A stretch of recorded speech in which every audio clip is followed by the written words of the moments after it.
Hello student, कैसे हैं आप सभी। आज की वीडियो में करने वाले हैं कक्षा 9 प्रश्नावली 2.4 का प्रश्न क्रमांक 5। देखिए प्रश्न क्रमांक 5 दिया गया है कि गुणनखंडन कीजिए और ये पहला वाला सवाल दिया गया है।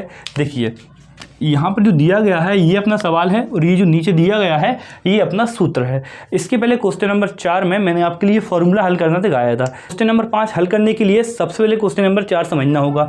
देखिए अपन ने क्वेश्चन नंबर 4 में सवाल इस टाइप से दिया गया था, x + 2y + 4z का होल स्क्वायर, है ना। तो अपन के लिए सवाल दिया था तो अपन ने ये वाला फॉर्मूला लगाया हुआ था। तो अपन ने क्या करा था, सवाल का अपन ने आंसर बनाया था, जबकि इस वाले क्वेश्चन में अपन के लिए पूरा ये आंसर दिया गया है। आंसर दिया गया है और अपन के लिए वापस क्वेश्चन बनाना है ना। तो चलिए सवाल के लिए करते हैं हल। सबसे पहले अपन के लिए स्क्वायर बनाना हुआ, ये लिखा हुआ है 4x²। देखिए 4x² को यदि मैं ऐसा लिख दूं 2x का स्क्वायर, तो कोई दिक्कत वाली बात है क्या? बिल्कुल नहीं होगी, क्योंकि देखिए 2 का स्क्वायर करेंगे तो 4 होगा और x का स्क्वायर करेंगे x² होगा। और देखिए जो पहले वाले ब्रैकेट में लिखा हुआ है ये a का मान होगा। देखिए फॉर्मूले में जो ब्रैकेट के अंदर है वो a है, यानी अपन बोल सकते हैं कि जो a है a का मान 2x हो जाएगा। ठीक है, अब देखिए आगे बढ़ते हैं। देखिए प्लस लगा है तो प्लस लगाएंगे। अब देखिए 9y² है तो 9y² को अपन लिख सकते हैं ऐसा, 3y का स्क्वायर लिख सकते हैं क्या? आप कहेंगे हाँ सर बिल्कुल लिख सकते हैं, क्योंकि देखिए यहाँ पर 3 का स्क्वायर होगा 9 और y का स्क्वायर y² होगा। यहाँ देखिए फॉर्मूले में ब्रैकेट के अंदर b लिखा है और यहाँ लिखा हुआ है 3y, तो अपन बोलेंगे जो b है b की वैल्यू हो जाएगी 3y। ठीक है, आपको समझ में आ रहा होगा। अब आगे देखिए, आगे बढ़ते हैं। देखिए फिर लगा हुआ है प्लस तो प्लस लगाएंगे। अब देखिए लिखा हुआ है 16z का स्क्वायर। अब 16z का स्क्वायर है तो यानी अपने इसके लिए लिख सकते हैं 4z का स्क्वायर, क्योंकि देखिए 4 का स्क्वायर करेंगे तो 16 आएगा और z का स्क्वायर करेंगे तो z² हो जाएगा, है ना। अब देखिए यहाँ पर फॉर्मूले में c है और यहाँ पर 4z है, यानी अपन बोल सकते हैं कि जो c है c का मान आएगा 4z। ये अपना a का मान हो गया, ये b का मान हो गया और ये अपना c का मान हो गया। अब देखिए आगे करते हैं।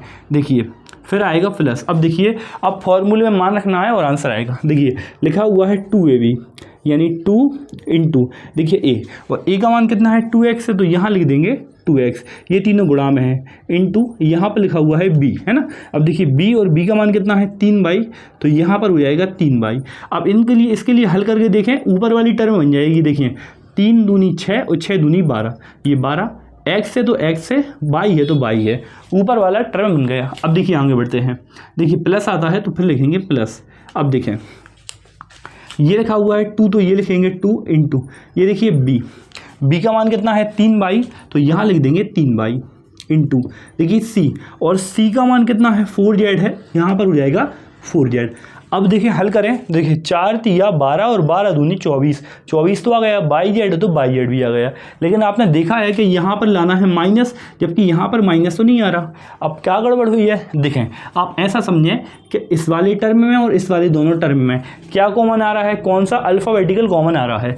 तो देखें यहाँ पर BC है और यहाँ पर है CA, यानी दोनों में C कॉमन है। यहाँ पर भी C है और यहाँ पर भी C है, यानी जो भी C का मान होगा वो पक्का माइनस में होगा, है ना। माइनस में होगा जब भी तो यहाँ पर माइनस आएगा। देखें यानी जो C का मान जो भी है वो माइनस का है, यानी C का मान -4z, यहाँ पर आएगा माइनस। देखें माइनस का स्क्वायर होगा तो वैसे प्लस हो जाएगा, 4 का स्क्वायर 16z का स्क्वायर z² और माइनस का स्क्वायर प्लस होगा। यहाँ देखिए अब C का मान माइनस में है और C का मान -4z, तो यहाँ लग जाएगा माइनस। ये देखिए अब प्लस और माइनस करेंगे तो माइनस भी हो जाएगा और 2 3 6 और 6 चौके 24y हो जाएगा। अब आगे देखें।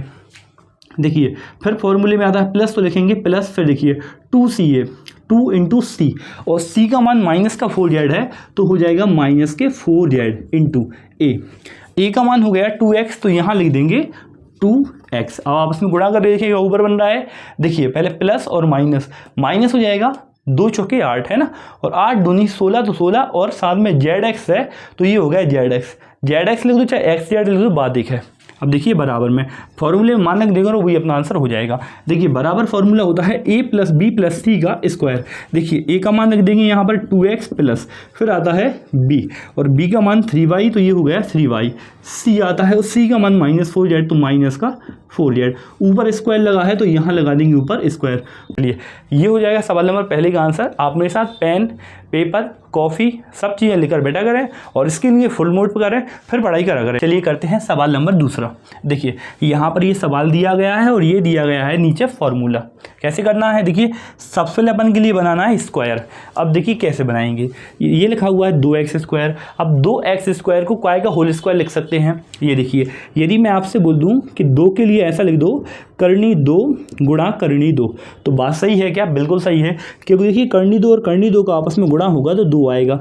जब करनी लगी होती है और अंदर नंबर सेम होता है तो वही नंबर आता है। जैसे करनी 7 गुणा करनी 7 क्या होगा? 7, है ना। करनी 11 गुणा करनी 11 क्या हो जाएगा? 11।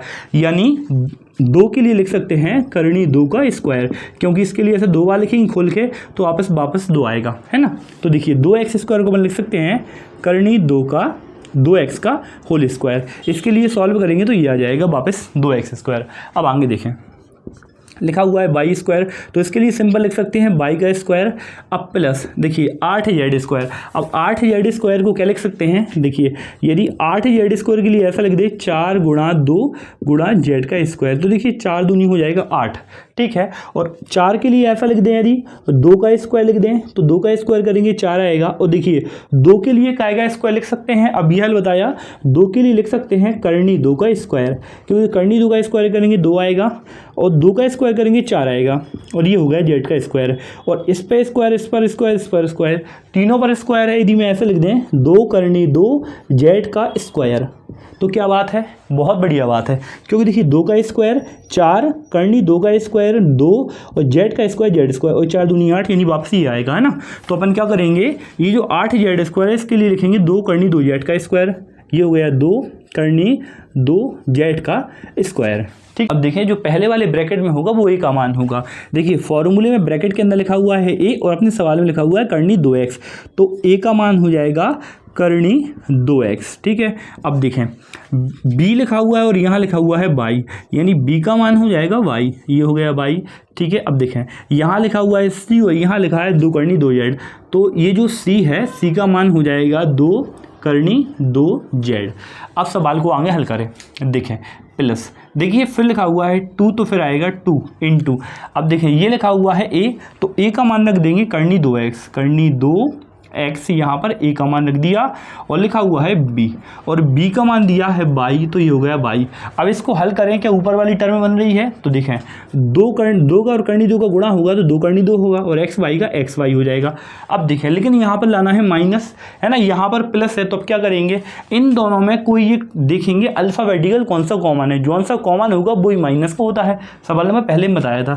देखें यहाँ पर y है, यहाँ पर भी y है, जब दोनों में y है तो पक्का है जो y का मान है वो माइनस में है, ठीक है। तो देखिए ये जो y क्या है b वाले में है, तो जो b का मान है वो माइनस y है, और यहाँ पर देखें माइनस y का स्क्वायर होगा, तो माइनस y का स्क्वायर होगा तो प्लस y हो जाएगा, क्योंकि 2 बार लिखेंगे माइनस गुणा माइनस तो प्लस हो जाएगा। देखें तो यहाँ लग जाएगा माइनस। अब हल करें, देखिए प्लस और माइनस माइनस हो जाएगा, और 2 करनी 2x y, तो ये हो गया। अब लिखा हुआ है प्लस, तो यहाँ लगाएंगे प्लस, देखिए 2, फिर आ गया 2 इंटू बी, और b का मान है माइनस y और इंटू सी, और c का मान है 2 करनी 2z। अब देखिए इनका गुणा करें, प्लस और माइनस हो जाएगा माइनस, लेकिन यहाँ पर आ रहा है प्लस, तो कहाँ गलती है? तो अपन अब इन दोनों में देखेंगे कौन सा अल्फ़ाबेटिकल कॉमन है, जो भी कॉमन होगा वो माइनस में होगा। तो देखिए इन दोनों में ये कि z ये है और z ये है, मतलब जो भी अल्फ़ाबेटिकल जहाँ भी z में है वो माइनस में है। तो ये देखिए c का मान 2 करनी 2z है, ये माइनस में होगा पक्का, है ना। जब ये माइनस में होगा तो c का मान माइनस में रखेंगे, तो यहाँ देखिए ये c का मान रखा है, ये माइनस का होगा, और माइनस का स्क्वायर प्लस हो जाएगा।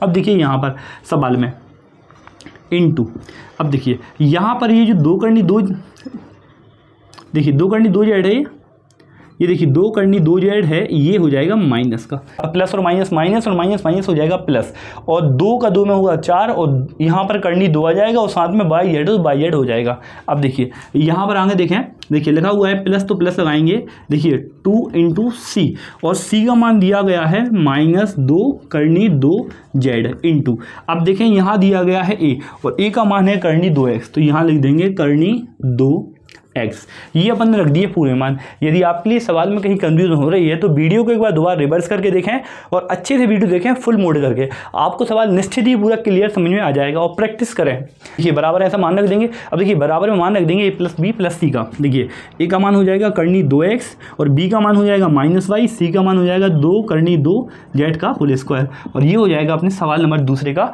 आंसर। तब चलिए आज की वीडियो यहीं विराम करते हैं, मिलते हैं नेक्स्ट वाले क्वेश्चन में नेक्स्ट वाली वीडियो के साथ। तब तक अपना ध्यान रखें। Thank you so much.